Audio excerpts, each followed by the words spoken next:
Live. Okay. Yep. So we've gone howdy, live. everyone. So whenever all the members have their video up, you can begin with your opening remarks, Michael. Okay. Good morning. Due to COVID-19, Michael, we still can't see you. You can't see me? Oh, start my video. There we go. Start my video. Danny, you're also not on video yet? I keep hitting start video, but the video doesn't go on. So can you hear me? Yep. We can hear you, Danny. Maybe we know what you look like, though. There's a line through start video. There's a line through start video, and it just doesn't go on. Danny, if you could log out and log back in again and try and authorize the video, that should probably fix the problem. I know it was a bit of a tedious task this morning to log in general, so I suspect that in that process, it didn't want to boot up the camera. So just log out and log back in, and we'll get you.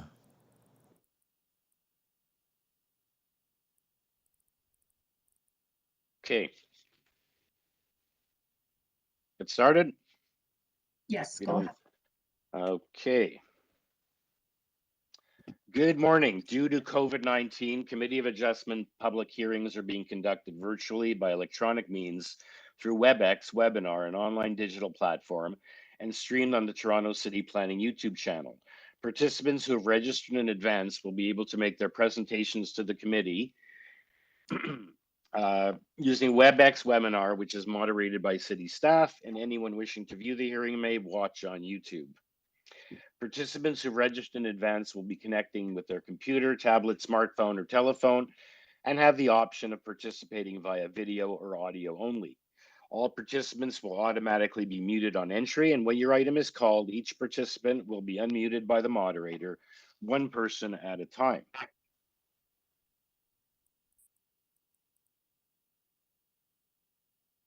We ask that you also mute your devices until you are called on to speak. Those participating by video appearance will be temporarily upgraded to panelists when your item is being held. During this time, your camera will be enabled. You will only be visible during your 5-minute allotted speaking time. At all other times, your video will be disabled and you will be reinstated as an attendee. Committee of Adjustment will share their presentations submitted in accordance with the written submissions deadline. Members of the public and applicants are not allowed to use share screen or any other panelist controls during a video appearance. The host will remove you from the panelist role if you fail to respect this instruction. Land acknowledgement. We acknowledge that the land we're meeting on is traditional territory of many nations, including the Mississaugas of the Credit, the Anishinaabe, the Chippewa, the Haudenosaunee, and the Wendat peoples, and is now home to many diverse First Nations, Inuit, and Métis peoples. We also acknowledge that Toronto is covered by Treaty 13 with the Mississaugas of the Credit. In accordance with sections 45 and 53 of the Planning Act 1990 as amended, this meeting of the Committee of Adjustment of the City of Toronto is called to order. The Committee of Adjustment considers applications for variances from the provisions of the zoning that applies to the property, permissions to extend or alter lawful non-conforming uses, and consents to sever properties to create new lots. Anyone in attendance today who wants to receive a copy of the decision of the committee on an application must submit a written request for a decision by email. Please ensure that you include your name, address, and email address because the Committee of Adjustment and the TLAB, in the event of an appeal, will be sending notifications and appeal updates by email. If you do not agree with the decision of the committee, decisions may be appealed to the Toronto Local Appeal Body and in some limited circumstances to the Ontario Land Tribunal. Appeal instructions are set out at the bottom of the decision of the committee. The hearing procedure is as follows. I'll call each item in the order listed in the agenda. We'll first start off with see if there's any closed files, and we'll deal with some deferrals on the planning deferral sheet. In making your submissions where an application is uncontested, the agent or applicant may proceed with their presentation if desired. Where the committee does not require presentation, applicants are to advise the chair should they wish to speak to the committee. The committee may ask questions or then take the matter into the committee for a decision. Each speaker, including the applicant or agent, will be given a maximum of 5 minutes to address the committee, and I will comment when you're reaching the 5-minute mark. Actually, it's up on the screen, and I guess anyone can weigh in, and when you reach the 5-minute mark, we'll just ask you to wrap up. When addressing the committee, please clearly start off by stating your name and address, and please remember to confine your remarks to the matters outlined in the application. In a contested application, the agent or applicant goes first and makes their presentation to the committee of the application. Please note that the committee may not entertain revisions to proposals made at the hearing today. The committee may decide to defer the application if being substantially revised in order to ensure that the revised application is accurate and that all those entitled to notice of the application have been informed of the changes. Then individuals either in support or opposed to the application will be invited to speak. Committee members may ask questions of each speaker after they finish their presentation. And when all speakers are finished, the applicant or agent is given a further 5 minutes to rebut only those issues and answer those questions that were raised by the speakers. That will then mark the end of the discussion, and the application will then be taken into committee for a decision. We have, I guess, some minutes to approve before from the last meeting. Yes, Mr. Chair. Okay, what was the date of that meeting, just for the record? July 28th. 8th, okay. Can I have a motion to approve those minutes, please? Mr. Kamarick, thank you. Seconded by, I don't see Danny, so Mishi McCloskey, thank you. All in favor? Minutes are approved. Does any of the staff or panel have any declarations of interest to declare for the matters in the morning time slot? Okay, none to declare. Any files to be closed, Madam Secretary Treasurer?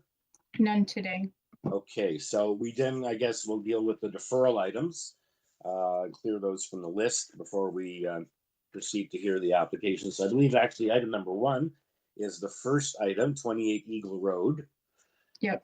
Sorry, Danny, can you just exit the meeting and retry and enable your video, because you're not going to appear on anything, including on YouTube, and that's the public portion of Yeah, meeting. Can you hear me? Yes. I keep doing start video, and for some reason it just doesn't start. So I think I'll just turn the whole computer off and start again. Okay. Thank Yep. you. Thanks. Okay, and okay, so item number 1, 28 Eagle Road. This speaker on this application is Eduardo Ortiz. Is Mr. Ortiz with us? Yes, I am here. Good morning. Okay, so this matter is on the staff memo for deferrals. Do you agree with the deferral request from staff?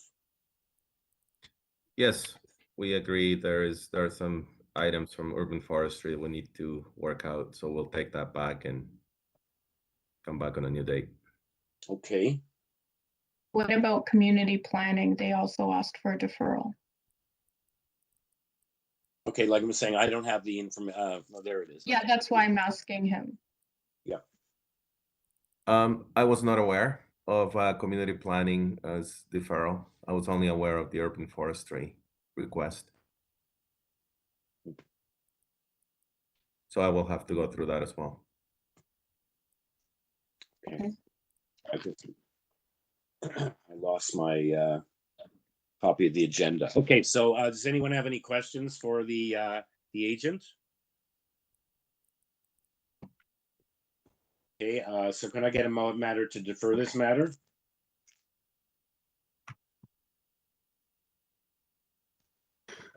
Stan, I'll move for deferral so that the applicant can process with staff. Okay, Sophia, I'll second. thank you, Ms. Reddick. All in favor? Okay, so the matter is deferred. Okay, I now have my agenda up open, which is helpful. Okay, thank you, Mr. Ortiz. We'll see you here again. The next item is item number 7, 51 CRAYDON Avenue. And the speaker for this application is... Sorry, Mr. Chair, item 2, we have a deferral request from the agent. Okay, that's not on the planning memo, but sure. Certainly. No, it's from them. Okay, so item number 2 is again, Mr. Ortiz. Welcome back, Mr. Ortiz. I am back. I am the agent for the owners for item number 2. Yeah, this was to construct a unfortunately- new detached dwelling with attached garage. I see we do have a revision page with changes to the original application. So at least let us know what's going on with this. I see we have a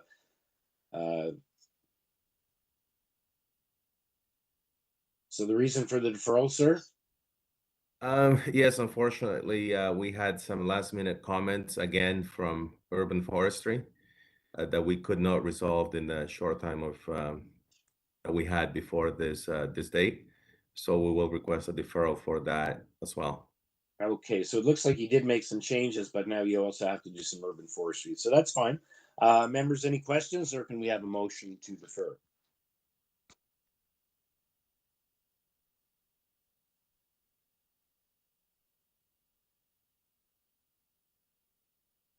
I'll move motion to defer so that the applicant can process with urban forestry. Thank you, Mr. Komarek. Seconder for that? Ms. McCluskey, thank you. All in favor? Okay, don't see Danny. We'll mark Danny as absent, I guess, at this point for this one. Okay, so it looks like it's been unanimously approved, absent Danny, so the matter is deferred. Deferred. Right, so we'll see you here again, Mr. Ortiz. Thank you. Have a wonderful day. So The moving on next to one is number. item 4. a Sorry? deferral. Item 4, we have a deferral request from the agent. Okay, Mr. Chair, perhaps someone let me know. who Mr. the Chair and speaker is. members, the agent, Sean McDonald, is not present on the call at this time. We are in the process of trying to reach out to them and communicate that they do need to be at the meeting to request the deferral. Okay, so let's hold that one down. Thank you, Mr. Chair. And I see we did have an urban forestry refusal on that one, as well as other things. Okay, so again, keep back to number 7 now for good, for sure. Number 7 is 51 CRAYDON. And the speaker for item number 7 is Michaela Silva. And this is for reasons 4 and 6, and I know 6 is for its request by the applicant on the memo. Welcome, Ms. De Silva. Hi, good morning. Morning. Hi, good morning. This is Michaela Silva. Yeah, so the reason I'm asking for a deferral is we had a last-minute variance added to this application, and the public notices that were sent out do not have this latest variance, and so new public notices need to be sent out so that the public is notified of the correct variances. Yes, okay. Very good. Members, any questions or a motion to defer, please? Ms. Mr. Chair, I'll move to defer to allow the applicant to circulate the new public notice with the new variance. Okay, great. And we see Mr. Bellissimo's back. Do I have a seconder for that? Mr. Bellissimo, you had your hand up. You'll second that motion to defer? I'm just telling you I'm on. Thank you. Okay. It's not like at an auction, you put your hand up at the wrong time. You bought something. Okay, I'll take it from Mr. Komarek. Second the deferral of item number 7. All in favor? The matter is deferred unanimously. Thank you, Mr. Silva. We'll see you here again. Have a wonderful day.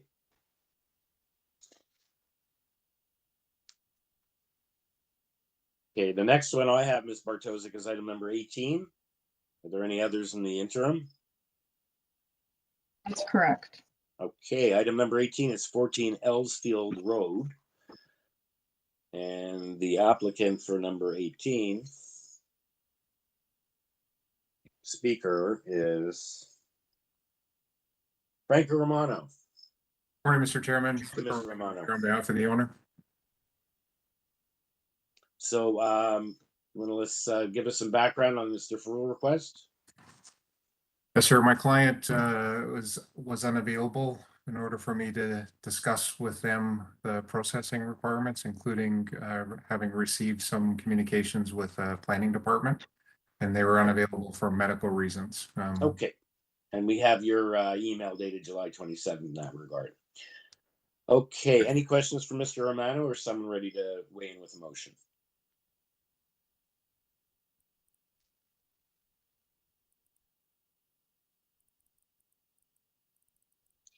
Thank you, Mr. Kamarick. Motion to defer? Thank you, Ms. Reddick, seconding that motion. All in favor? The matter is deferred. Thank you, Mr. Romano. We'll see you again. Thank you. Have a good day. You as well. Okay, so we can go back to the top of the agenda and start with item number 3. And today we're going to have the Secretary Treasurer introduce the applications. Okay, for item 3, we have recommended conditions from Planning and Urban Forestry. There are revised plans and waiver together with the revised list of variances. And on file, you have a cover letter and email from the agent and the planning report with its recommendation. Thank you. And the speaker for this is Marin Zabzumi. Welcome, Mr. Zabzumi. This is to construct a new detached dwelling with an attached garage, and there were 13 variances, and now there's been revisions. So there's now 3 of those have been eliminated, and several others have been reduced. Welcome, sir. And you're the only speaker on this item. Good morning, Mr. Chair, committee members. This is Marin Zabzuni at 1140 the Queensway.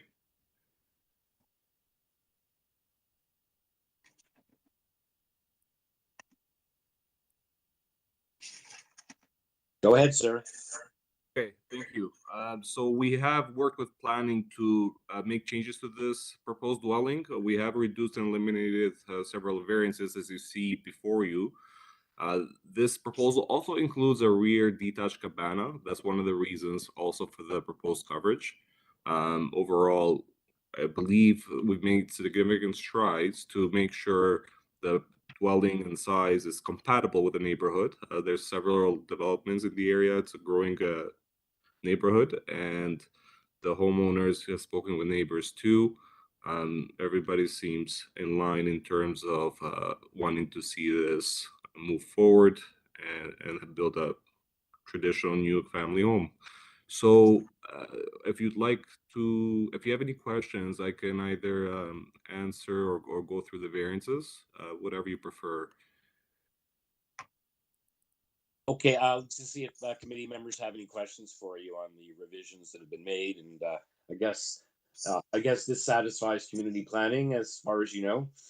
Yes. Okay. And we have the planning conditions of approval to be constructed as illustrated, relating the exterior main wall height, the side exterior main wall height. Any questions for Mr. Zabzumi or someone ready for a motion?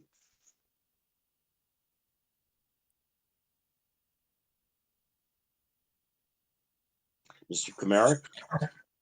Yeah, I find the revised application to be satisfactory, meeting the 4 tests, and therefore I'd like to move for approval, subject to forestry condition number 2 with regard to private trees, and subject to planning condition that it be constructed as illustrated on plans of July 29th, 2022, as related to the building length, depth, and lot coverage. Okay, thank you for that motion. Seconder for that motion, Mr. Burnham. Thank you. All in favor? Okay, you have unanimous approval. Thank you, Mr. Zabzumi. We'll see you again. Thank you. Okay, so 4 has been deferred, so we're on to number 5. Mr. Chair, 4 has not been deferred yet. Remember, we're waiting for the agent to join the call to officially request the deferral. We actually haven't heard item number 4 yet. Oh, right. Okay, so that's a hold, right? I have an H there. And we still don't have the agent there? Correct, Okay. but we are in communication with them right now via email to get them on. Okay. I'll bring it to your attention when they're present. You can wait till... Thank you.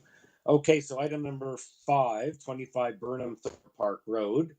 We'll go back with that one. That is an application. Nadeem Irfan, I'm the agent of this application. Address is 10 Milner Business Court, Suite 710, Scarborough, Ontario, M1B 3C6. Okay, this is an application to construct an ancillary structure cabana in the rear yard, and there's 3 variances. And we have your cover letter, an arborist report, cover letter from the homeowners, and planning TRCA. We have the planning report just for information, and we have the counselor weighing in, Mark Grimes, that he's okay, and we have 5 letters of support and opposition. But no one here, I believe, present today. We do have Mr. Bill Roberts from the neighbor next door at 27. Okay, go ahead, sir. I would like to make a small presentation. Yes. This is an ancillary structure, not just a cabana. So the zoning does allow an ancillary structure, whether homeowner keeps the cabana or the bathroom or the kitchen. So just to make it a little bit more open, that this is an ancillary structure which will have a bathroom to support the swimming pool. We'll have a little equipment room for the pool, and we'll have an open structure, roof, porch with 1 sink and a barbecue, or you can say kitchen equipment. So according to the variance number 1, we're allowed to have 1 plumbing facility, but not both. So just we are adding 1 sink, and that is basically causing the variance. We have a slightly large coverage. We have spoken to community planning. We have written our submission that there are no walls. This is not a mass. It's a very, very open structure, and it will not have any impact to any of the neighbors, because the neighbor who is objecting, we have a large 7 feet tall hedge, and this porch will be screened from their property.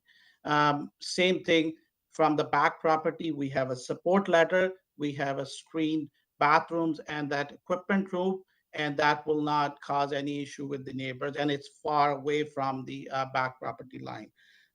With respect to the height, we could build a flat roof structure and would comply with that, but that's not the intention, because this is a beautiful traditional historical home, and we like to complement the home. It's an open timber structure complementing the existing house.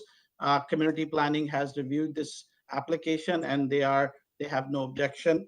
We have worked on this application for the last 1 year with all the agencies, TRCA, Ravine, Forestry, planning. So we have a support from all of them.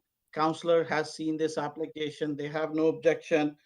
We have other neighbors' support letters, and we believe these variances are very, very minor in nature. They meet the 4 tests for the official plan, intent of the zoning bylaw, and they are desirable. And we believe these are very minor, and this application is a good candidate for considering the approval. Thank you, Mr. Chair. Thank you, sir. Okay, any questions, members, for Mr. Irfan before we hear from Mr. Roberts on behalf of the next door neighbor? And we also have a letter from Mr. Roberts in our package. Okay, if no questions, let's hear from Mr. Roberts. Welcome, sir. Okay. Basically, I agree it's an ancillary structure. What I disagree with, it's not a cabana. Its primary purpose is not related to the swimming pool. If you look at the definition of cabana, it is a small structure related, and I put the definitions related to a beach or a swimming area. If you actually look at the amount of area given towards the pool, it's very small in terms of total structure. So they don't need to be more than 60 square meters for the parts of it which facilitate the pool. The real issue is not the second sink, it's the fact it's a food preparation area that is triggering the variance. And my client's concern is, with the large area off the kitchen, this will be a gathering area, which may well be, given it's covered, have lights and noise, and can become a problematic use next door to her. And while other neighbors may not be objecting, she is the closest neighbor. Her bedrooms are to the rear. So this becomes a significant issue. Unfortunately, while he talked to everybody else, he didn't talk to my neighbor. Maybe these could have been resolved with that point. What I'm saying is, under the official plan, if you're going higher than the permitted height, and while this is not per se an FSI, but the 60 square meters is the largest an ancillary structure can be, you need planning justification. Saying it's artistic, it's not planning justification. Saying his clients want it, it's not planning justification. This is a potential problematic use. And you don't have to build a flat roof building to achieve the 4 meter height. He's only 0.4 over. A gentler slope would still have that effect. The other concern is simply that if you put kitchen facilities next to that area, it now becomes a catering place. I ran nonprofit events, and if you're going to have somebody preparing food, they have to have a way to wash themselves, and that's what that sink is for. So with all due respect, I don't think you should grant the variance for more than 60 square meters. You shouldn't grant the height variance. And I have serious concerns about granting the kitchen variance given the size of the structure. That may be more mitigated if the structure was limited to the 60 square meters, because there'd be less area to congregate under the roof late into the night. Because I'm going to bet this is will be lit, and it will have the facilities for music. As I say, I've attached parts of the official plan. This is not a normal and incidental use to most private attached houses. It's a pavilion. A cabana, from the Spanish root, refers to a hut. The way it's normally used is a small portable structure. This is clearly an entertainment pavilion. That's its primary purpose. It has a slight connection to the swimming pool. And if that's what it was, fine. But it's actually a washroom, not a change room, and it's supposed to be storage. So this does not in any way look like it's a cabana. It looks like it's something else. I realize planning doesn't see it as a problem. I realize that TRCA, because it's far enough back from the Maple Creek, don't see it as a problem. There are no trees, so forestry doesn't see it as a problem. But with all due respect, I see it as a problem. And it may be because I've been, practicing since 1979, large patios, large porches on top of houses in other areas generate noise. And there's no way around it. Had they perhaps put a barrier to the side facing my client besides the cedars, there would have been mitigation, but there was no attempt to try to resolve it with my client, even after they indicated their objections. Those are my submissions. If you have any questions, I'll answer them, but that's basically it. Thank you, Mr. Roberts. I was you brought it up that, planning has actually weighed in with an information report. And they, one thing they do mention, they say that there's a lack of, budding neighbors to the rear. They didn't mention your client is next door, but they do, the agent, Mr. Irfan, did mention the 7-foot high fence, and I guess these are large properties. They also noted the majority of the walls are open. Would that not, in terms of cooking and any sort of like having a barbecue outside, or, the fact that it's supported by columns and it's an open structure and not enclosed. So that would just be my question. If that doesn't change your opinion as to the issue of the actual use, lights, noise, similar to when people have a pool, but an additional function of having snacks by the pool.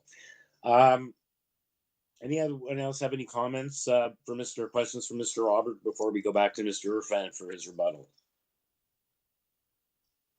Was that a question or a comment? No, I'm just asking if any of the other members have any questions for you. I was just wondering if you want to answer, like, fact that it's open, does that not, mitigate any potential issues with this pavilion? Reverts. If you're trying to create a sound barrier, it usually has to be baffled or solid, not open. Unlike the planning department, I actually see that as the problematic issue. It could be open to the rear, it could be open to the front, it could be open to the side opposite my client. But in fact, the fact that it's fully open means the noise under the structure will reverberate. And if you have people drinking, they're going to speak louder and louder. And given the nature of the structure, it's likely they're going to be speaking later into the night than otherwise. And I had a client had the misfortune being next to a rooftop patio in a house. And after 3 years of constantly not being able to sleep.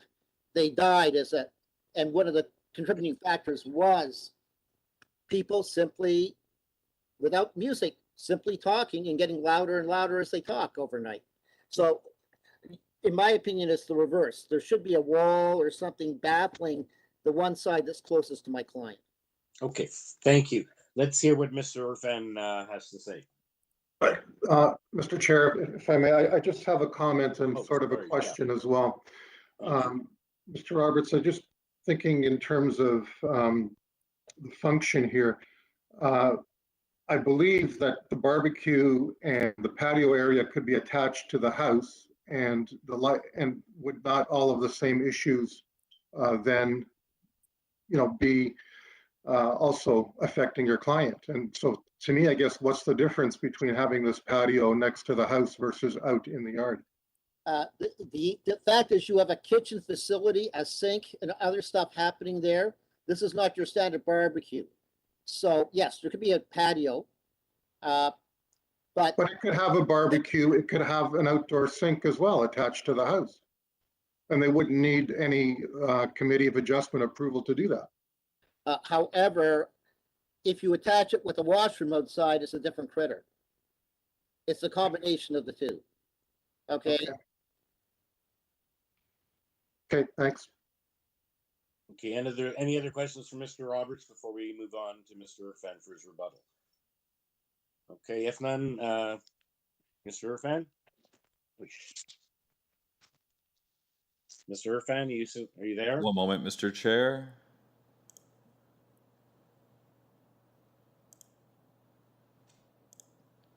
Mr. Chair, members, Mr. Ifram is present. I'm just having a problem right this exact second unmuting them.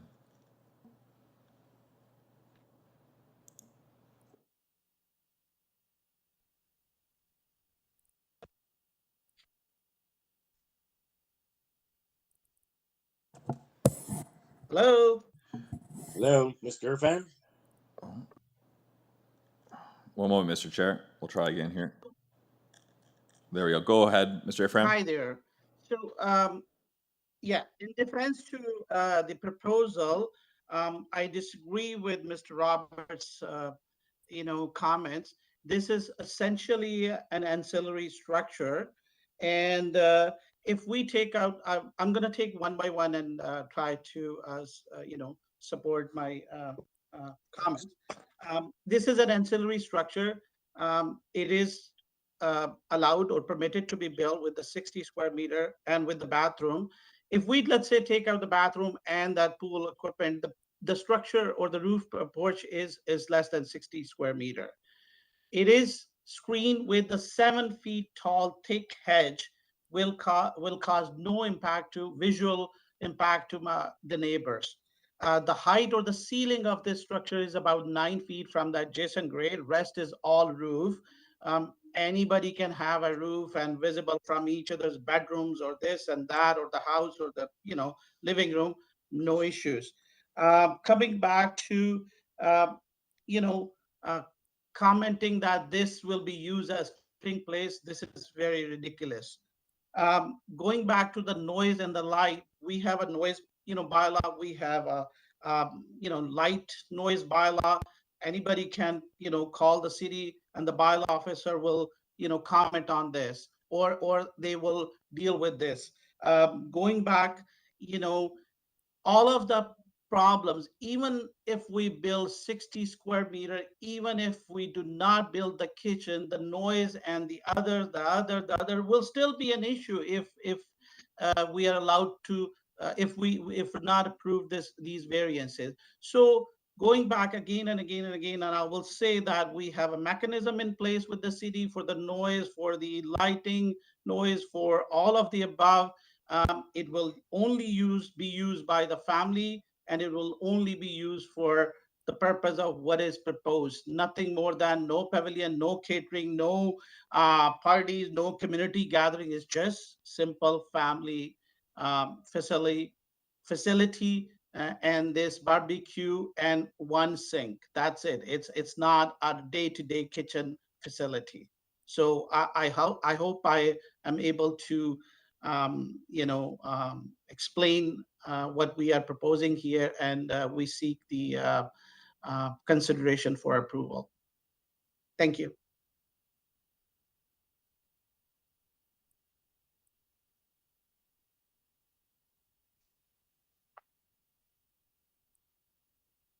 Can't hear you. Thank you, Mr. Irfan, for your rebuttal. Members, any questions for Mr. Irfan or for Mr. Roberts or Mr.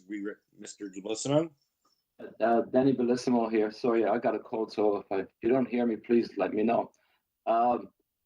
Question is, this structure has a vaulted ceiling. I'm trying to interpret the drawing. Is that correct, sir? The ceiling is vaulted inside. It's not a flat ceiling, correct? Sorry, can't hear anybody. We can hear you, Mr. Irfan. Can you hear Mr. Bellissimo? Sorry, Mr. Chair, members, the agent was muted. Yes, it is a vaulted ceiling. Yes. Okay, so as an architect, I understand vaulted ceiling contain noise, although noise is not a factor in my estimation because it's a backyard and people can do what they want in their backyard, as you illustrated. So I just wanted to clarify that because I think that helps to contain whatever noise is underneath the structure. Thank you. Thank you, Danny. Any questions, any other comments or questions from other members? And if not, let's take it into committee for a decision. Danny Bellissimo would like to make a motion if there's no further questions. I find that the variances are minor in nature and move for approval. I believe there's a condition of forestry on this one, or not? Yeah. Yes, there is. Thank you. Number for forestry condition, urban forestry condition 2. 2, yes. Thanks. Okay. Seconder for Mr. Bellissimo's motion. Ms. McCluskey, thank you. All in favor? You have unanimous approval, Mr. Irfan. Thank you, and thank you, Mr. Roberts. Good hearing you again. Okay, next application then is item number 6. Mr. Chair, Well, I'd like to bring to your yes. attention that the agent is on the call for item number 4, if you'd like to double back to that deferral request right now. Sure, why don't we do that? Okay, Perfect. so this was a deferral for 137 Lexington Avenue. It was an application to a one-story front and rear addition, new front porch and a rear yard deck, and we had a request, apparently agent request for deferral, so let's hear from the agent.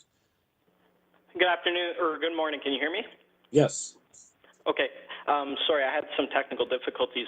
We are looking to defer as we are Can I working get your currently name, with town please? planning staff and State your name, the please. forestry to try to resolve the variance. Okay, what's your name, sir? Oh, Sean McDonald. Thank you. Okay, so that's the purpose of the deferral request. Members, any questions, or can I get a motion to defer? Danny Bellissimo moves for deferral.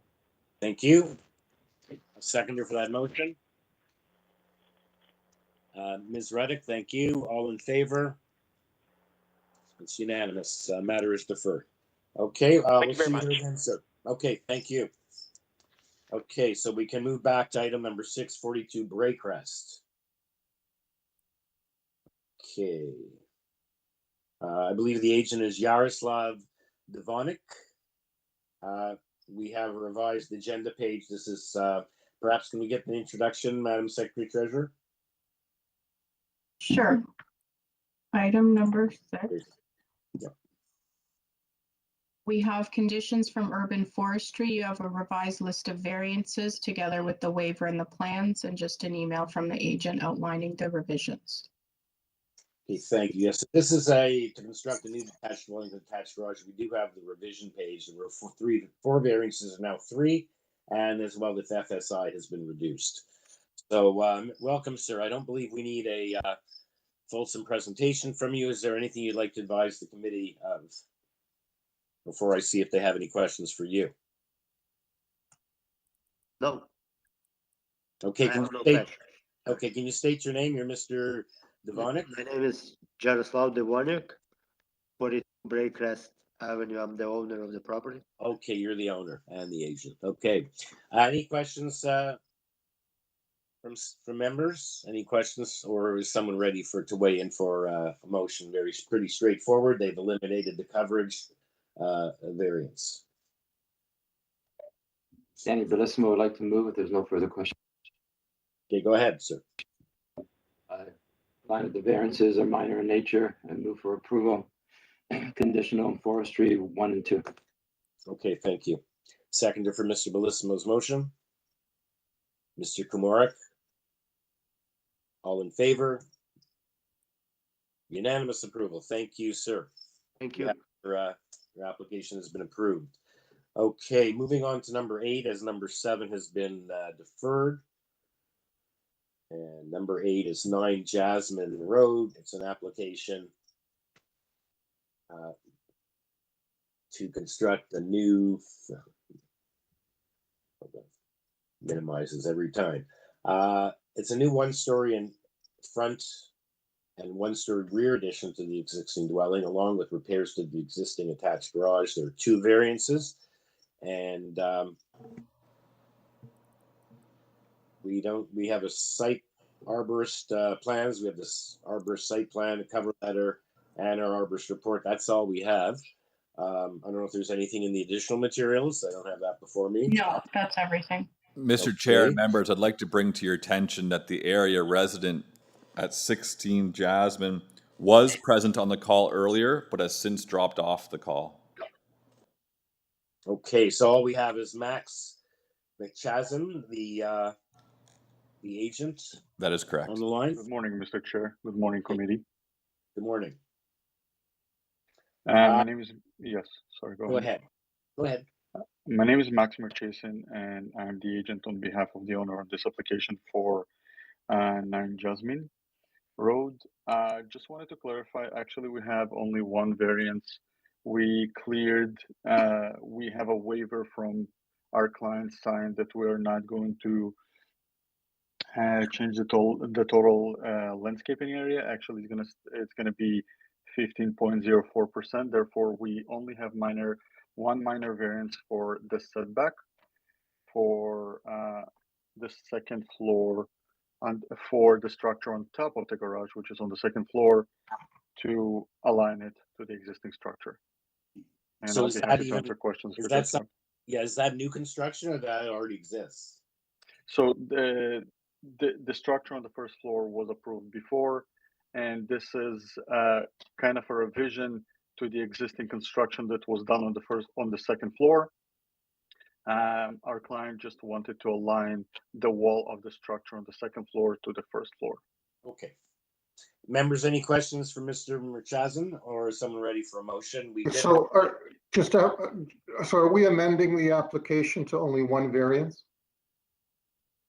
Are you proposing to eliminate one of the variances?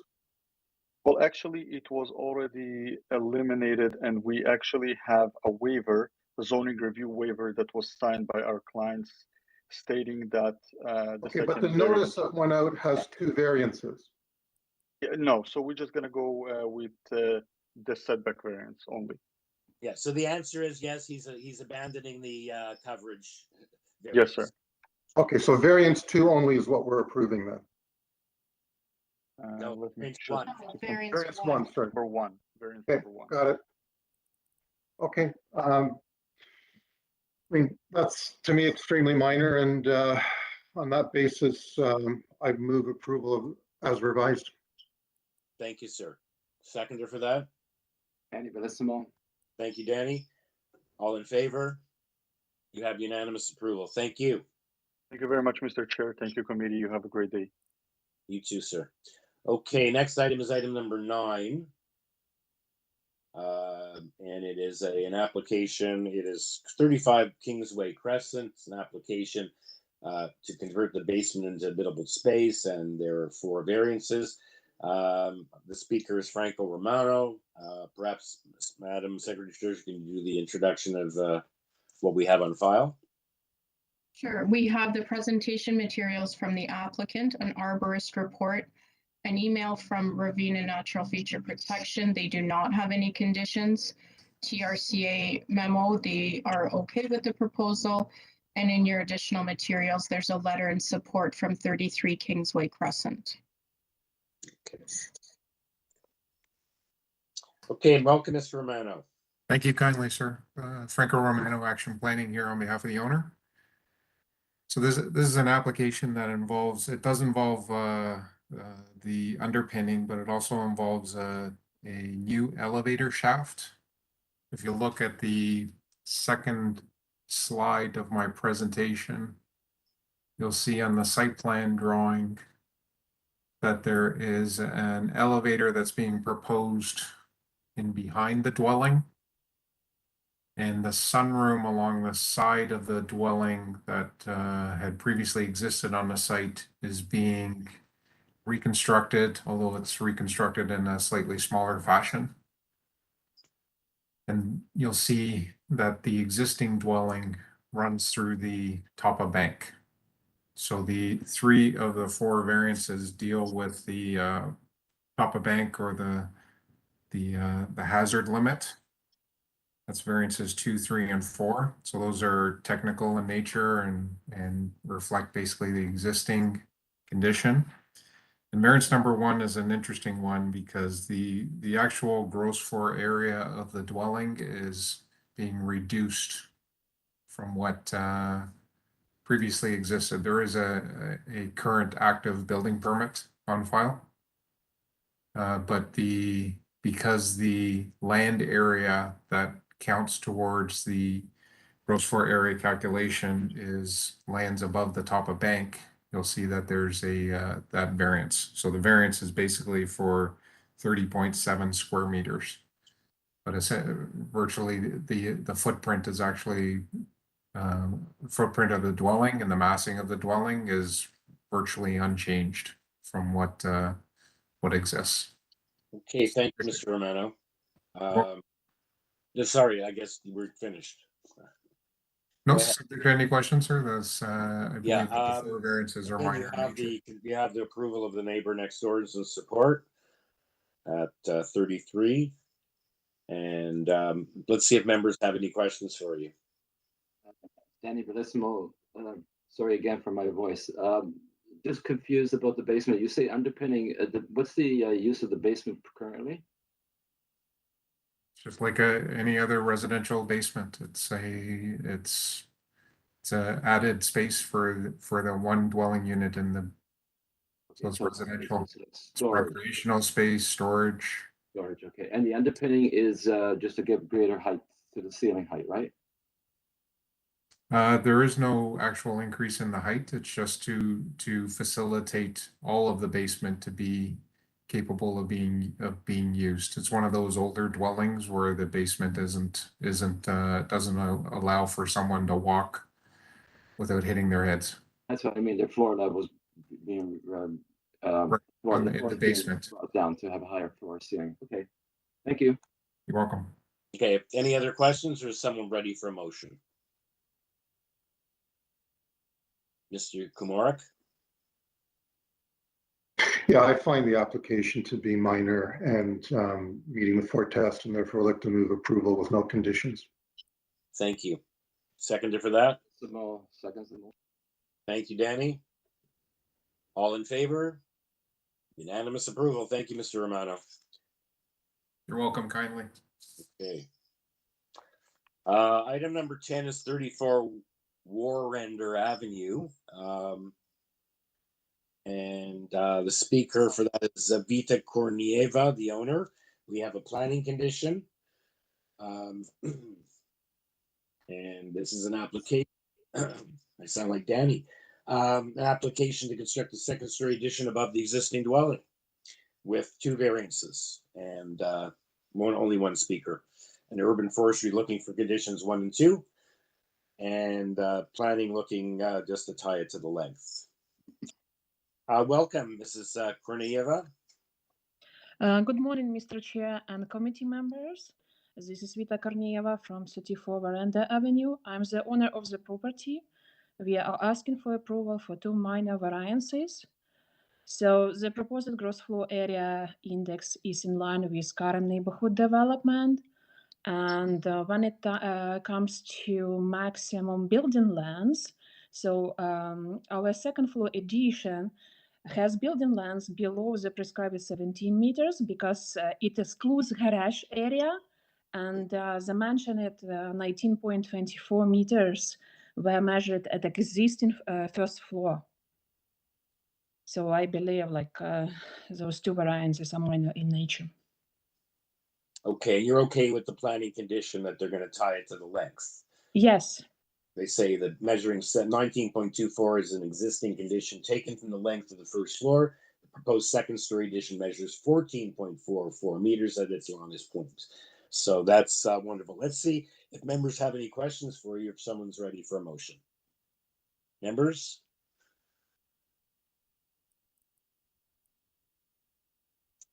No, any questions? And if no questions, someone ready for a motion.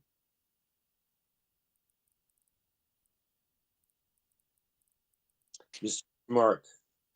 Yeah, I'm satisfied that the application meets the 4 tests, and I would like to move approval subject to forestry conditions 1 and 2, as well as the planning condition tying it to the drawings of June 22nd with regards to the building length. Thank you. Mr. Bellissimo, you have your hand up to second that? No seconds the motion. Thank you. All in favor? It's unanimous. You have unanimous approval, and thank you, Mrs. Kornieva. Your application has been approved. Have a wonderful day. Goodbye. Thank you. Okay. Item number 11 is the next application, 11 Herne Hill.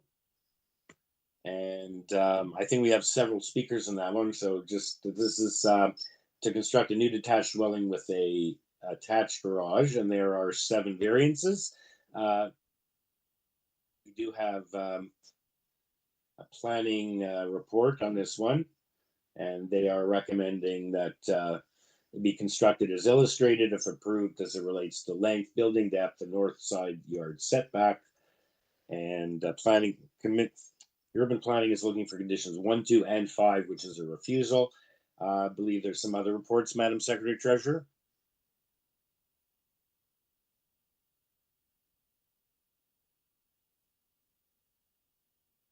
We do have muted.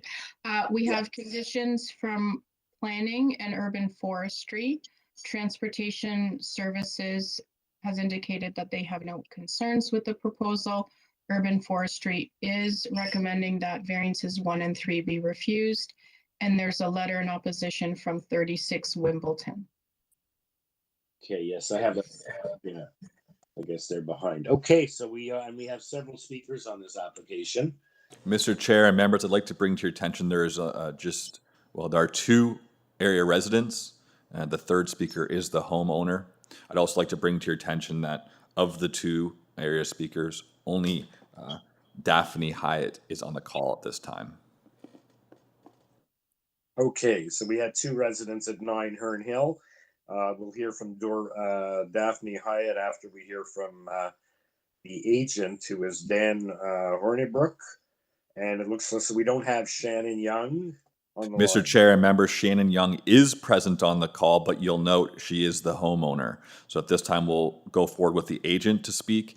And if there is additional questions that the homeowner could answer, then the committee could call upon her maybe. Okay, well, we only have normally 1 speaker. However, I just note on our list, it shows a different address for her. So that's why it does say she's the owner, but she, I guess, has another address. Okay, no problem. So let's hear then from Mr. Hornibrook on this application. Good afternoon, members of the committee. Shannon Young, who is the applicant, actually has chosen she would wish to speak, and I would defer to her and just let her present her case. She knows it better than anybody, and if when she's finished, I feel something needs to be added, I would like to speak at that point, but otherwise I think she can present her case. Okay, that's certainly your choice. She's the boss, she's the client. Okay, Ms. Young, let's hear from you then. Welcome. Yes, good morning. Shannon, if you'd like, at this opportunity, take the moment to turn on your camera, if you'd like, as per your request.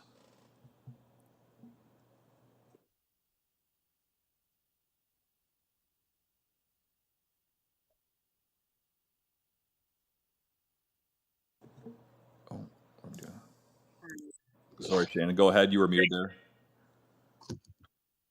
Yes, sorry. You can hear me now. Yeah. Can't Yes. see you, but we can hear you. Okay, perfect. I am the homeowner. I actually currently live around the corner at 21 McClinchy Avenue in Etobicoke. I'm a Etobicoke resident my whole life. My husband and I both. Our kids attend the school around the corner from 11 Herne Hill. I want the committee to know I have spoken with all of my surrounding neighbors. I put together a package including the drawings, how the new house will sit on the lot. I knocked on both of my next door neighbors' houses and spoke with them and across the street. And I gave a letter to a dozen other neighbors just with my contact info indicating I am happy to answer questions or concerns. Everyone was really supportive. I have no issues. I know you mentioned Joe around the corner at Wimbledon did have some concerns. They did not specifically relate to the variances I am requesting. However, I did reach out to Joe and I had a chat with him. And in the end, he was comfortable with everything that I was doing and said he no longer opposes. So I would just like to explain why I'm requesting the variances that I am. It's a large lot. There's a lot of trees. So the first thing I did was hire an arborist. And we mapped all of the trees and I used that to plan my house. So my house, I require the rear variance because there are 3 substantial trees located behind the garage, sort of adjacent to the house. I guess that is on the rear south side of the lot. 2 of them are oak trees. They're the 2 largest trees on the lot, over 100 centimeters in diameter. So we wanted to preserve these trees because the lot is so deep. It's 180 feet and it pies. So I am, very far away from my neighbors. It seemed like a no-brainer to achieve the desired square footage by building the house backwards and avoiding these trees. So that's the reason why we've done that. The neighbors supported that as well. And one of the reasons I wanted to talk to them is likewise the side variants I require are only for the front corners of my house. So as you can see, if you look at the plans, the first drawing in the plan sort of shows how the house will sit on the property. The rear of my house is, I think I wrote it down here. I'm 17.53 meters from the lot line on the south side and 6.47 on the rear side. So I'm nowhere near my neighbors on this lot. That side variance is just for those front corners of my house. In fact, if you go back a few feet from those corners, I think I meet the variance. Or the minimum side yard requirement. So it's very, very minor in nature. The other thing I thought I might mention is the driveway. I know the memo from the Ministry of Transportation there supports what I was doing, but I know Joe had questions. So as I explained to him, the request for width is just at the garage, towards the garage of the house. It's a single lane driveway. So I require the width so that we are able to park our 2 cars in the driveway and still each pull out without requiring the shuffling of vehicles there. So the driveway is in the same place as the existing driveway, single lane. Again, I'm just bumping it out at the top there to accommodate the 2 vehicles being able to pull out of the single lane driveway. So I think everything else is pretty straightforward, but a lot of thought and planning has gone into this. So I have a lot of notes here. I'm happy to answer any questions or Thank you. If you can just wrap up, you're at 5 minutes. So thank you for a very good presentation. And again, the planning report, indicates that it's a very large lot and the variances are occasioned due to the irregular shape. But it is you can see from the site plan, it is a very large lot. So a good segue. We can see where the neighbor is at number 9 on the location map. And let's see just first if anyone has any questions for you, and then we'll hear from your neighbor, Ms. Hyatt. Does anyone have any questions for the speaker?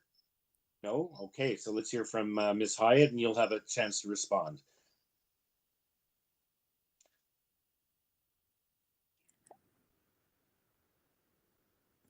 I'm Daphne Hyatt, and I've had the pleasure of living next door to 11 Herne Hill for the last 65 years.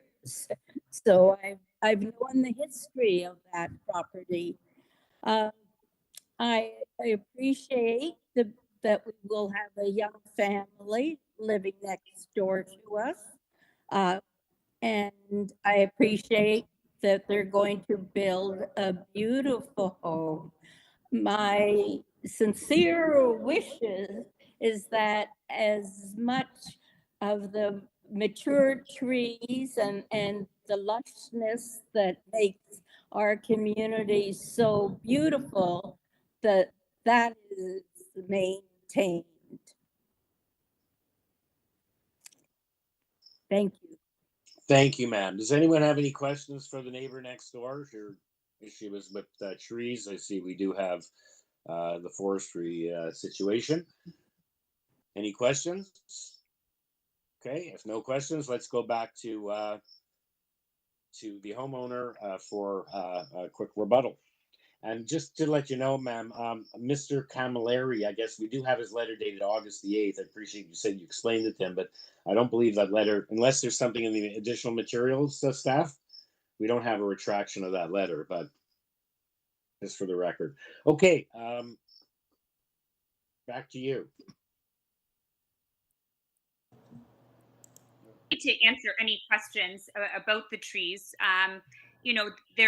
there's 22 trees on the lot. I have planned my house around them. I am saving all of the notable trees that I can. I know forestry had some concerns. I think I can work with them. I'm currently revising my landscape plan to try to eliminate the need to remove those 2 trees that I requested at the rear of the property that forestry seemed to take issue with. So I am certainly keeping the notable trees of the property and doing everything I can there to please forestry and the neighbors. Okay, thank you. Does anyone have any questions for Ms. Young or for the other neighbor? Or is someone ready to, Mr. Bellissimo?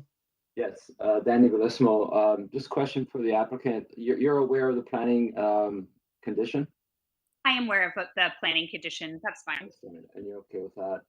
Because normally planning has issues with depth and length, but I understand, thanks for your presentation, that it's the nature of the site. And planning, when I have issues, it's related to site conditions as well. So length and depth, in my mind, is not an issue here, as you indicated, because of the depth of your property. So, Mr. Chairman, to move if there's no further questions. Okay, go ahead, Danny.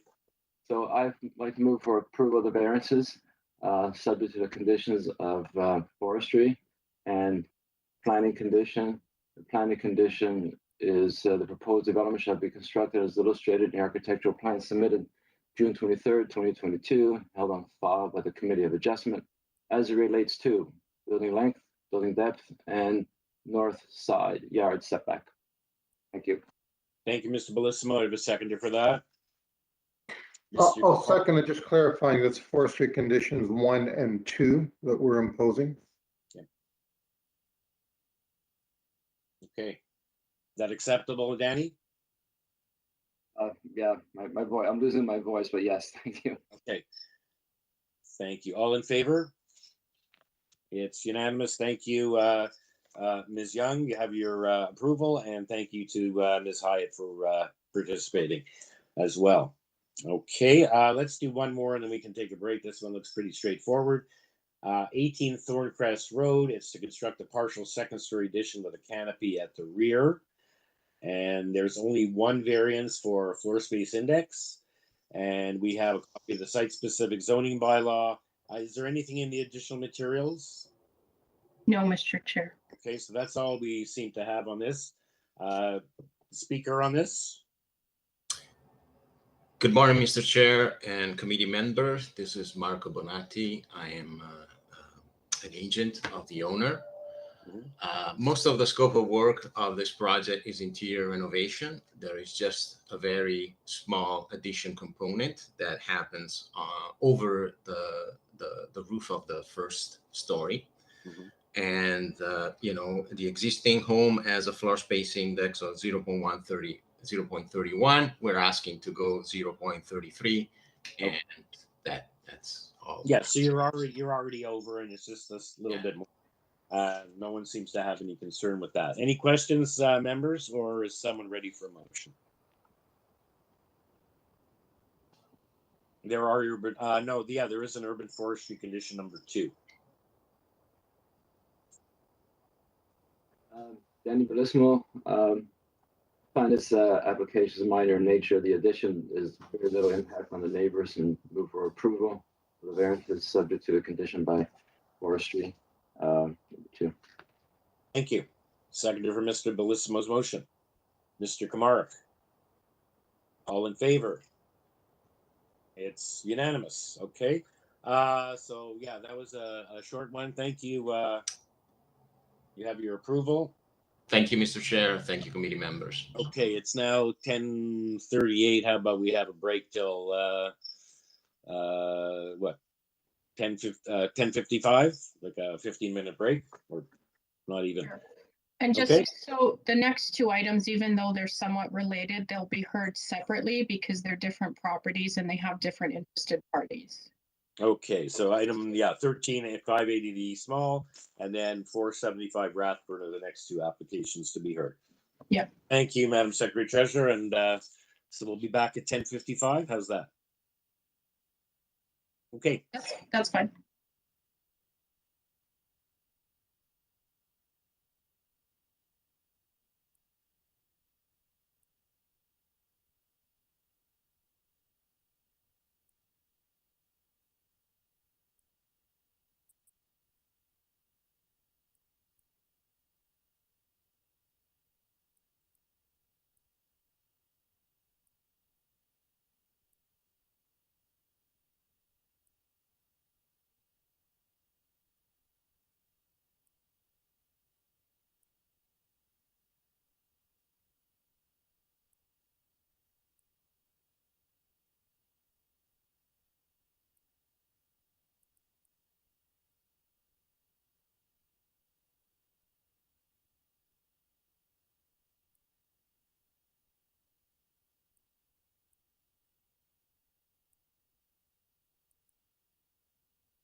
Good morning, Chair, members, and attendees, as well as city staff.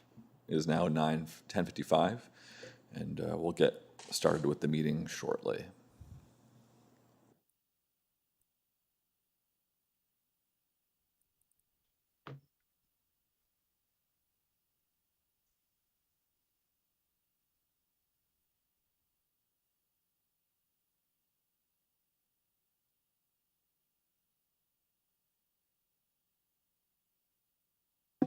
Hey Stan, you're muted.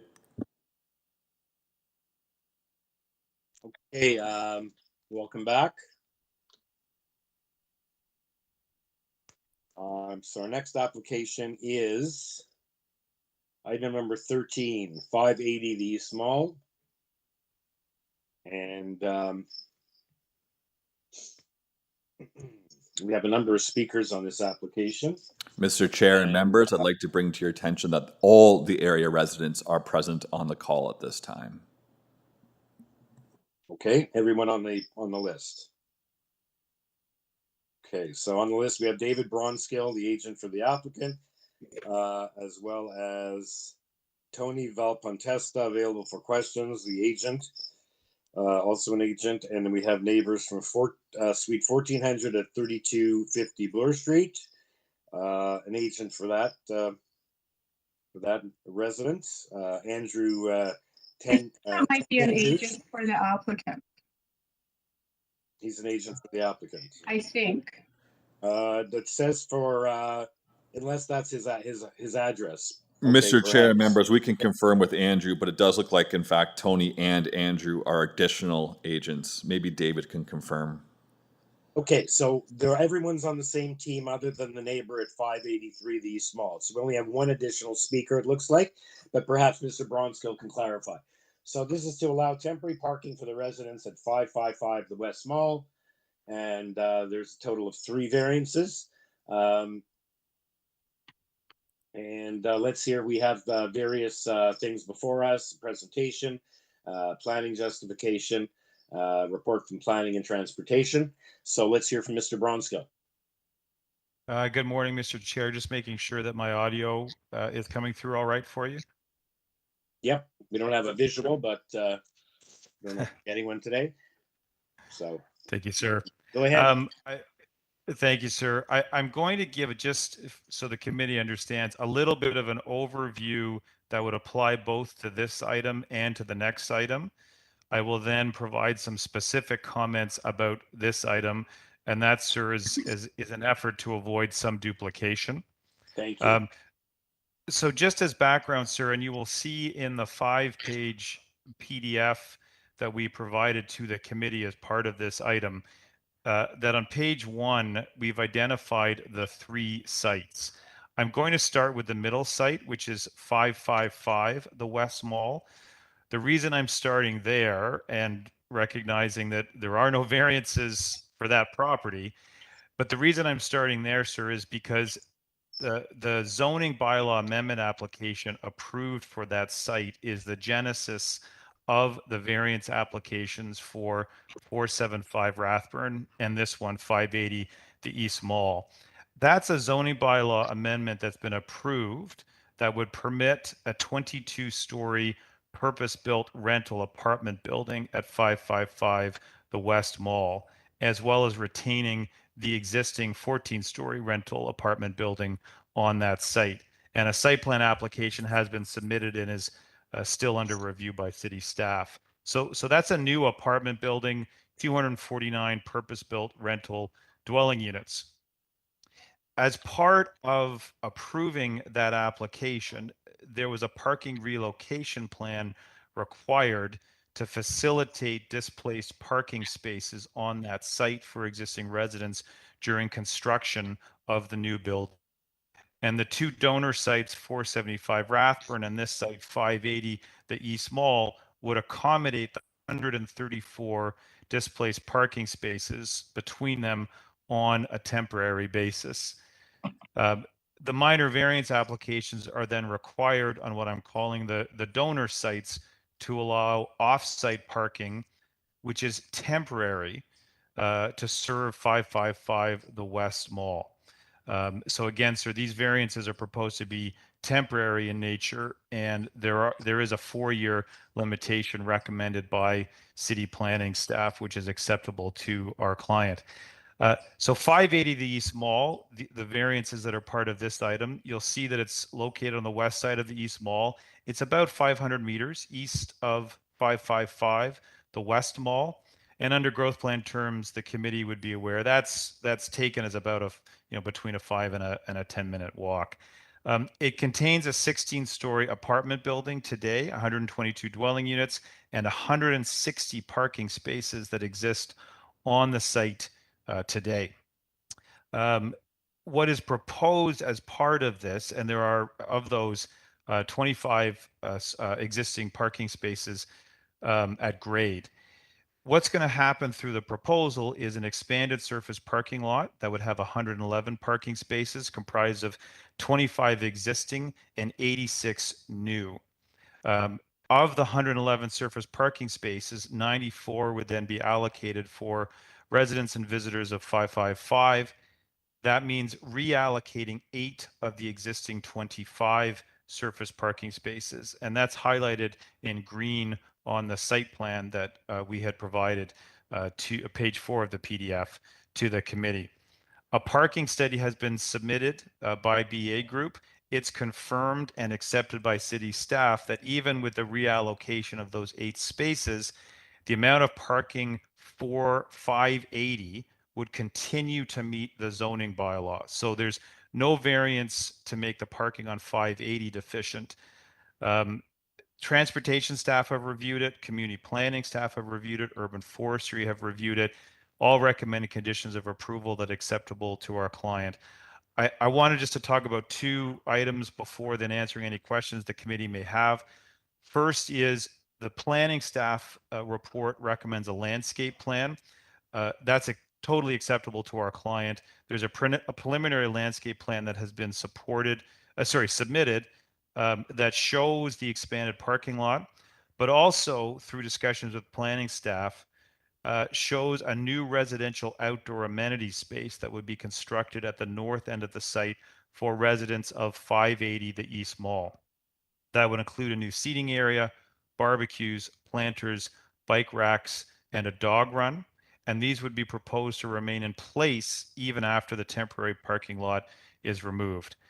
The second thing I would note is, and this applies to both sites, part of the approval in terms of the 555, the West Mall, in terms of this parking off-site, there's a requirement as part of that approval, and it's noted in the staff report, for a shuttle service as well between the sites. So people could park and walk, but there's also a requirement secured through the approvals for 555, the West Mall, for a shuttle service. That's the overall explanation, sir. I'm happy to answer any questions.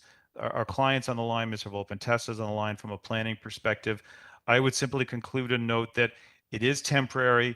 The variances, if approved, I would note, are facilitating 249 purpose-built rental dwelling units and the construction of them.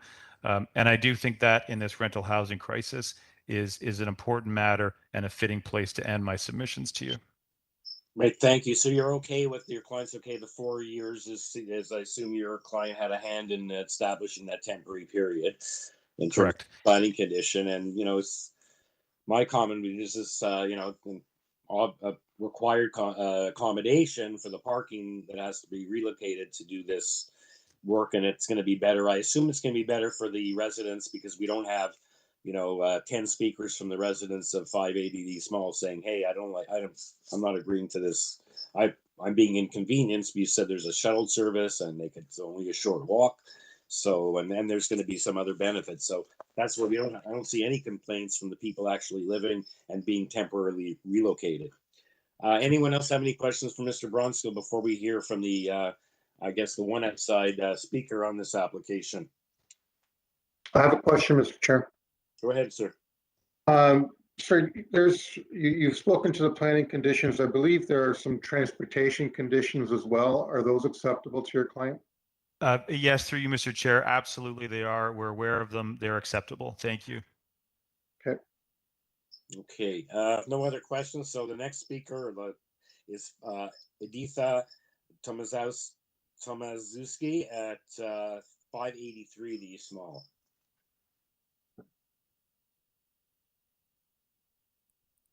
Editha, please don't mute or unmute yourself. Let city staff be responsible for muting and unmuting. Good morning. Good morning. I'm just wondering, with all this proposed rental unit, like the building 26-story high, does it have to be that, like, does it have to be that high? With the residents being on the east side of the existing building, we won't see any sun. Ma'am, that's your question? That's my question, yes. Okay, I'm going to let the agent answer, but this is only an application to accommodate the temporary parking. With The actual, I have no, there's no question to that, so I have no comments. Whatever they decide, that's fine. No, I'm just saying that was the size of the building. The new building was already decided. I guess it's not being dealt with here today. We're only dealing with the temporary parking. Sounds good. Thank you. Okay, thank you. Okay, Mr. Bronskill. That sounds like I answered the question for you. Yeah, and yes, sir, just in the interest of full transparency, sir, because, you know, I do come back before the committees. I don't want to have left anything out. I think the speaker was referring to a rezoning application in respect of 580, the East Mall itself. So this donor site, there is a proposal ultimately for a rental building on this site. It's obviously not before the committee. It's making its way through the process, and the idea ultimately would be, hopefully, if that's successful, that eventually the temporary parking would be removed and a new rental building might be approved on the site. If that rezoning application, however, is unsuccessful, this variance does have the 4-year limit. And frankly, once 555 the West Mall is constructed and that parking is available, the temporary parking on this site would ultimately come out. So it will be removed one way or the other. But I just wanted to clarify, I think that's what the previous speaker was talking about. And I just wanted to make sure I disclosed that to you, sir. Okay, so hopefully she's still on the line, but yeah, I assumed that she was, but I guess the answer is, again, it's not before us today, but in fact, if she has an issue with the height of the new proposed building that's in the hopper still for 580 as opposed to the new building at 555 that we're discussing here today, she'll have her opportunity to raise her concerns at that point. That's fair, sir. Okay. Members, any questions for Mr. Bronskill? We have this whole team ready to see if he needs help answering, but are there any questions about this temporary parking arrangement? If not, is someone ready to weigh in with a motion? Anybody is ready to weigh in with a motion. Thank you for the presentation. It's quite clear that this is a necessary staging for future, and I'd like to move for approval of finding variance of minor in nature, and the approval is on condition of forestry. It's 2, planning, right condition, and transportation services condition. Okay, thank you. Seconder for that motion? Ms. Ruddick, thank you. All in favor? It's unanimous. Thank you, Mr. Bronskill. Don't go away. You're obviously the next application as well. Item number 14 is 475 Rathburn Road, similarly to allow temporary parking for the residents at 555 the West Mall. 2 variances. We have all the same materials, the parking study, the presentation. It looks like there's only one condition on the planning as opposed to 2, the temporary nature, but I guess they covered it on the other one. They don't need the second condition. I guess there was similar transportation. So we'll turn it over to Mr. Bronskill, who was the first speaker. Again, I think we have some outside speakers on this. We again have Mr. Volpentesta and here for questioning. We have the Reverend Vernal S. Savage, the interim priest in charge at the Church of Christ the King. And we have someone else residing at Susan Acalatus at 475 Rathburn, and Gino Della Padova at 108 Carsbrook Road. So, Mr. Chair Bronson, and members, first... I'd like to bring to your attention that all the supporting staff on behalf of David Bronskill's team is present on the call, but the area resident, Gino Davidova, is not present on the call at this time. Okay, how about Susan Akalaitis? Mr. Chair, members, Susan, church warden, is present on the call. Oh, okay. Okay, she's If part of the you'd team. like, Okay. just as a note though, we have reached out to Gino via email to confirm their attendance, but we haven't heard anything back from it this time. We are also looking to make a phone call if you'd like to stand it down. Otherwise, we can go forward with it.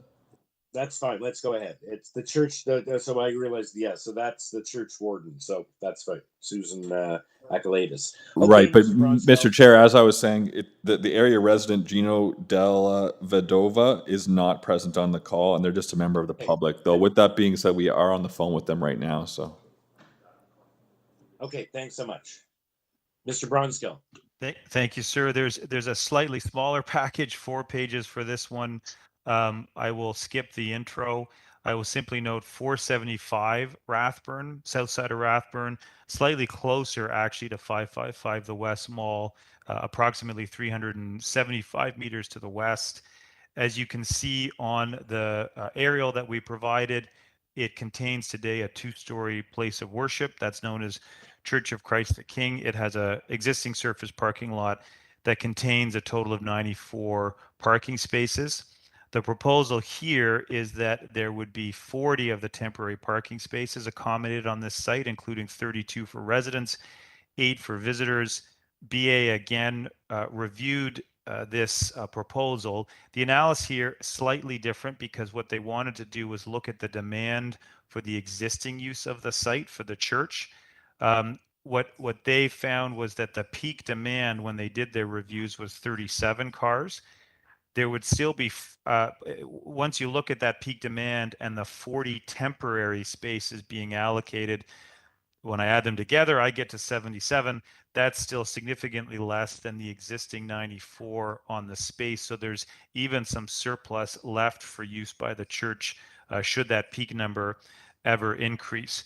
Transportation staff did review that. They've got no objections. They've, I believe, suggested 4 conditions which are acceptable to our client. Planning staff, as you note, Mr. Chair, have no concern and have requested 2 conditions. Again, they're acceptable to our client. I will simply end very briefly again to note that the 40 spaces being accommodated on this site, again, accommodates some much needed purpose-built rental, and the 4 years will ensure that the parking spaces are returned back to the church once construction at 555 the West Mall is complete. And again, sir, I'm happy to answer any questions. Thank you, Mr. Bronskill. Does anyone have any questions for Mr. Bronskill? And if not, I guess we everyone else is on the team, and the one outside speaker. Did we find that moderator? Mr. Chair and members, we did get a hold of the area resident. They will not be joining us at this time. Okay, thank you. Okay, so any questions for Mr. Bronskill or a motion? Mr. Kamara? Yeah, I'm good with the motion, and I believe planning is only imposing one or requesting one condition on this, and that's the 4-year limit, as there's no construction taking place on this site. So having said that, I'd like to move for approval with the planning condition restricting to the 4-year term and the transportation conditions as set out. Thank you. Seconder for that, Mr. Bellissimo. All in favor? Unanimous approval. Thank you, Mr. Bronskill. Thank you, committee. We'll see you again. Thank you. Okay. Next application is item number 15, One Hawthorne Road. And this is an application for a new detached dwelling with an attached garage. There's only the one variance for the floor space index. And it looks like we don't have anything. Is there anything in additional materials? No, we just have conditions from urban forestry. Okay, so yeah, all we have is urban forestry conditions 1 and 2, but otherwise we have nothing on file, no comments from other city departments or from area neighbors. Speaker is Mr. Enzo Locasano, and another agent, Jarby Barmy, is available for questioning. Mr. Welcome, Chair and Mr. Enzo. Mr. Chair and members, it'll be Jack Deep actually speaking on this file. Enzo is not on the call. Okay, thank you. Go ahead, Jack Deep.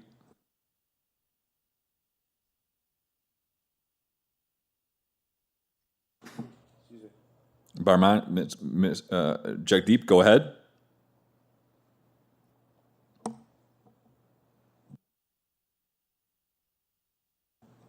Mr. Chair and members, Jack Mead is unmuted and they are able to speak at this time. Jack Deep, go ahead.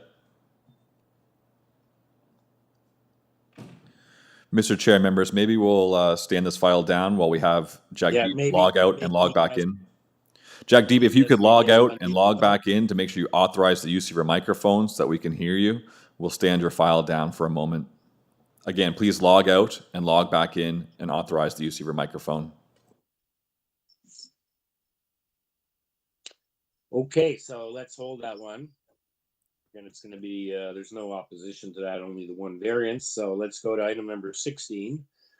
And that is 117 Lawnside Drive.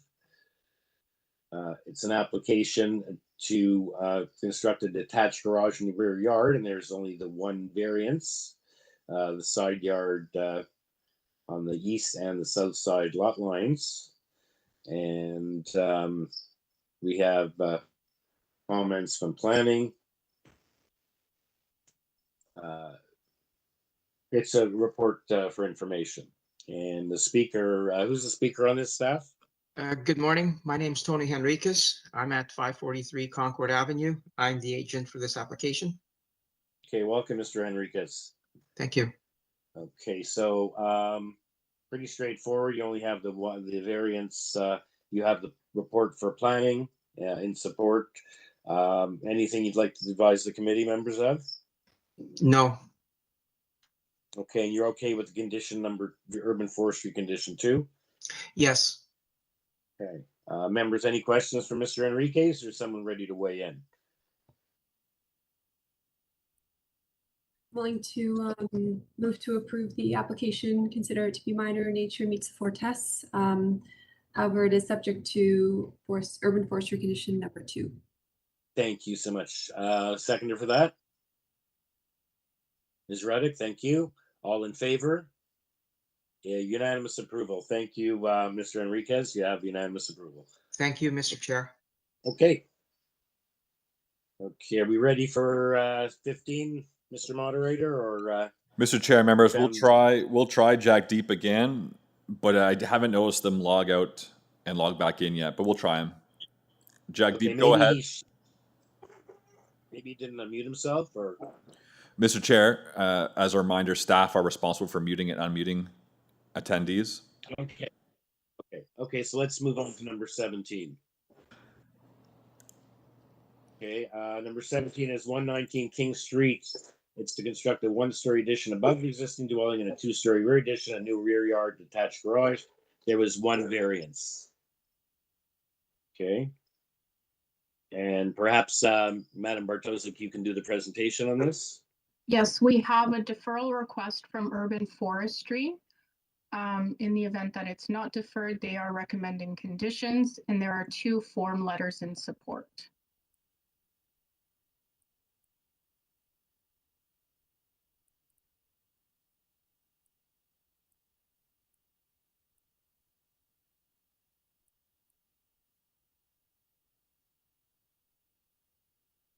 Hello?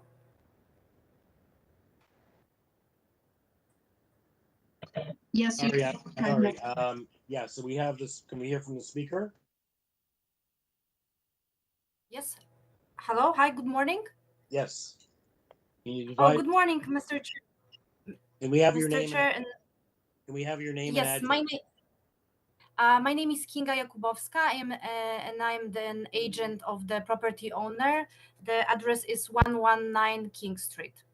Okay, thank you. So you only have the 1 variance. Yes, that's the one. Need Yeah, do you want to make some comments about the forestry? Yes.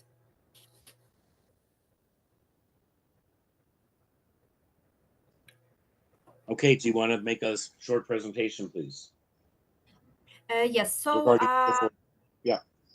so we propose the second story addition and two-story rear addition with the proposed floor space index of 1048, where the 0.4 is permitted. So that house is for the growing family. That's why they would like to have like more space. And to create a more spacious house for their family. So we would like to ask the committee to grant our proposal.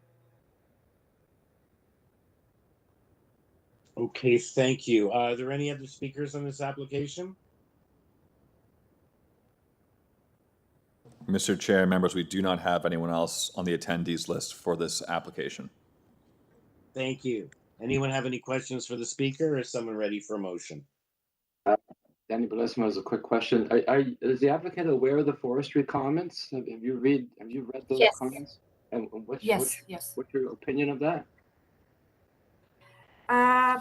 So basically, we do not like remove any existing trees, private or city trees. It's we maintain the existing footprint of the existing house, and it's gonna be only the second story addition. So I believe we're able to maintain and protect existing trees. Thank you. Okay, any other questions, or is someone ready for a motion on this? One variance. Mr. Kumar? Yeah, I'm ready to go with the motion. I believe the application's minor and certainly meets the 4 tests. I would like to move approval subject to forestry condition number 2. Thank you for that motion. We have a seconder for that. Ms. McCluskey, thank you. All in favor? Unanimous approval. Thank you very much. Thank you very much. Sophia, did you raise your hand for that one? Sophia? You're muted.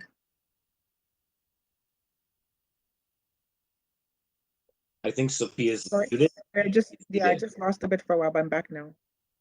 Were you in support of the last application at 119 King Street? Yes, sorry, I just froze for a bit. Yes, but I am in favor. Okay, thank you. Okay, item number 1918 Spear Street is we have a revised agenda page pursuant to a waiver. It's to construct a 1-story front addition, a 2-story addition above the existing dwelling. There are 4 variances. One of them is revised. The main wall height has been slightly revised. We have a cover letter, forestry comments, ravines comments, and the speaker is Burnham Hanoudi, and as well we have the neighbor at George Lane at 90 Spears, and Urban Forestry is asking for a refusal. Mr. Chair, members, I'd like to bring to your attention the area resident George Lane is not present on the call at this time. Okay. Ravines has no conditions. Okay, so let's hear from Mr. Front elevation. The front elevation. Okay, so توقعينه على كل هذا الفرونت elevation. Benan Houdin, you are live on the call right now. Yes. Please introduce yourself, name and address. My name is Binan Hanoudi, and I am the agent of the above noted project. Okay, so you have 5 minutes, or at least you have you made some changes. Is there anything you'd like to let the committee know about? We have your cover letter. It is 18 Spears in Etobicoke, right? I believe so. Yeah. So the required variances are a height of 9.63 and a floor index of 0.8, 2, sorry, and the front setback is 4.58, and the percentage of the landscape area is 42.21, and I believe all the variances are minor in nature. Okay, thank you. Does anyone have any questions for the speaker? I can't see a visual, so let I me do, know. Mr. Chair, Stan. Go ahead, Stan. Ma'am, Forestry has expressed some concerns with your application. Are you aware what those concerns are? No, I don't aware of.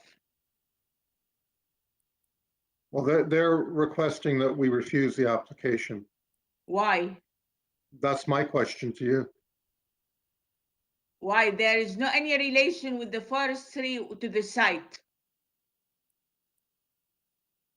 Can we maybe share the Mr. report Chair and so she members, can- we are in the process of attempting to share the file. It'll be on screen in a moment.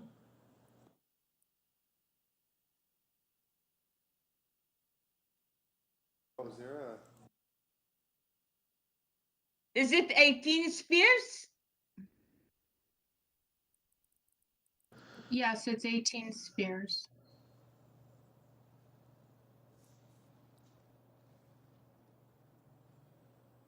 Banan, these Wasn't items are clear to available for me what download their on the concern Application was. Information Center.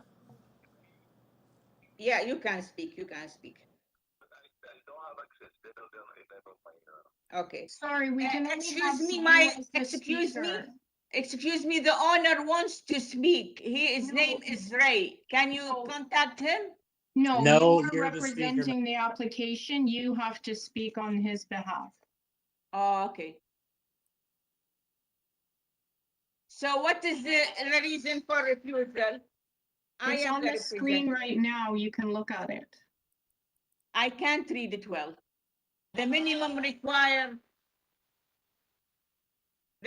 required setback is 596. The altered dwelling will have a front yard setback of, as it's approved, will require the removal of a healthy bylaw protected tree number 1 and the permanent loss of viable planning space. Yes.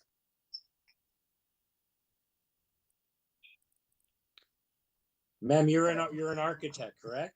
Yeah. Okay. You don't seem overly prepared for this application, ma'am. In Sorry? any event, nothing. Just they're concerned with variance number 4. You didn't seem to be aware of this. Yeah, but nobody sent me the variances of the forestry. Okay. Okay, members, any further questions for the agent? Or is someone ready for a motion?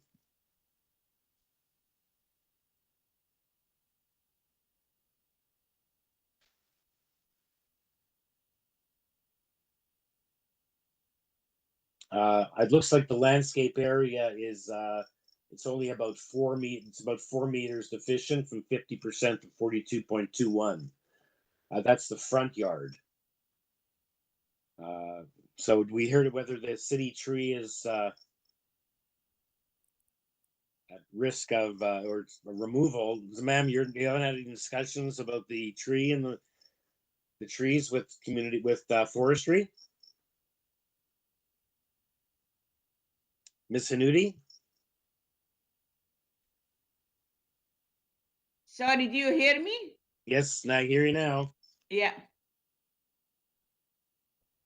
So is there a tree in the front yard that they're concerned with? Yes. Okay. Is this a city tree that we're talking about? Mr. Chair and members, we'll have the site plan up on the screen in a moment for your review.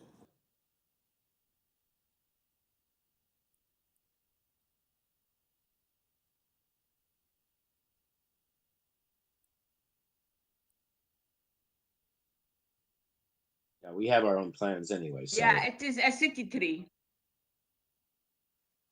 Okay, Mr. Kamarick, you have a question? But whether it's a city tree, she's answered yes, it's a city tree. And Yeah, okay, I understand their concern now. I was a little confused myself, but okay. Yeah, it's a rather modest, they're only slightly over the FSI. It's not like it's a new build. It's a 1-story front addition, 2-story addition. Whether there was other ways to do it to save the tree or whether this tree is at risk. It is what it is, what we have before us. So I assume that tree is going to be affected by the construction of a front addition. Oh, for sure. I guess in my mind, I'm wavering between doing an approval with forestry condition versus doing a deferral so that the client can consult with forestry, because it seems that that hasn't happened.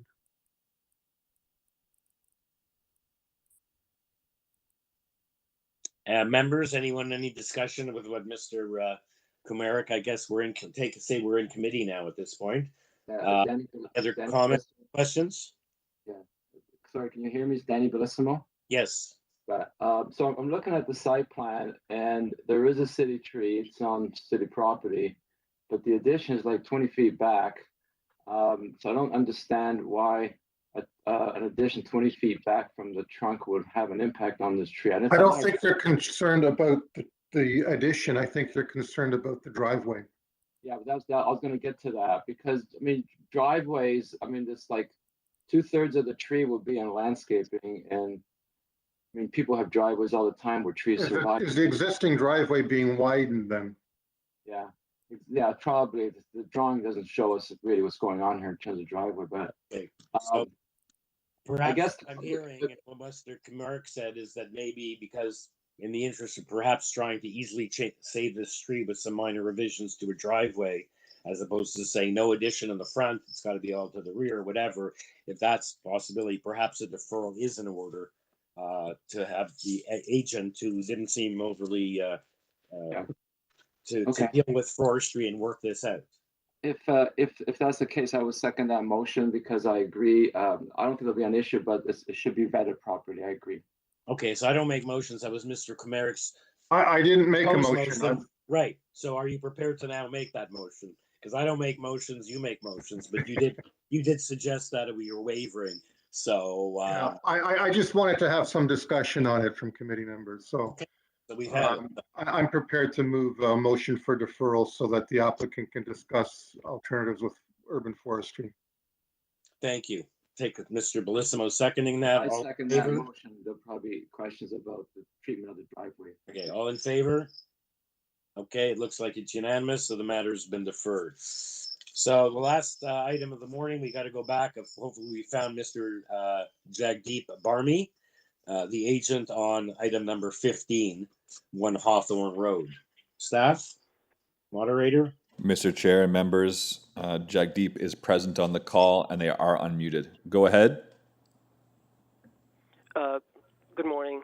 Sorry, I had some technical difficulty before. Good morning, Chair, members of the committee. This is Jay Barmi. The address is 2586A Yonge Street. I'm the architect for One Hawthorne.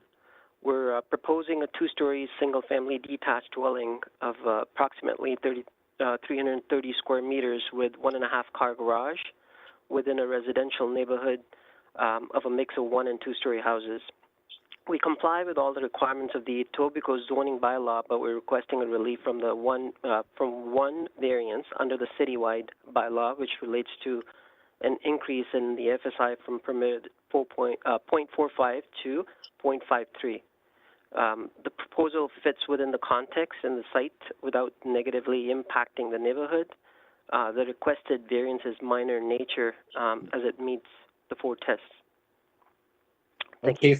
Thank you, sir. Actually, kudos to you to design a house with only 1 variance, and looks like the variance is about under 50 square meters, as you pointed out.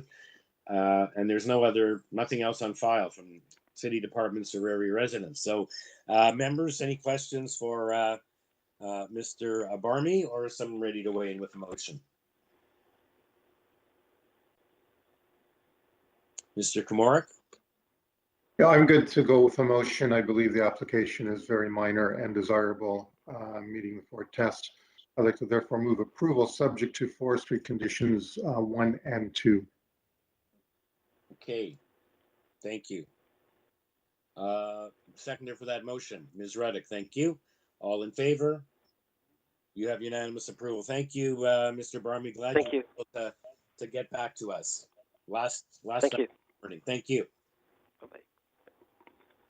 Okay, members and staff, I guess that concludes the morning session. And I guess we will be back here at 1 p.m. to start the afternoon session. Perfect. Thank you. Okay. Have a good break, everyone.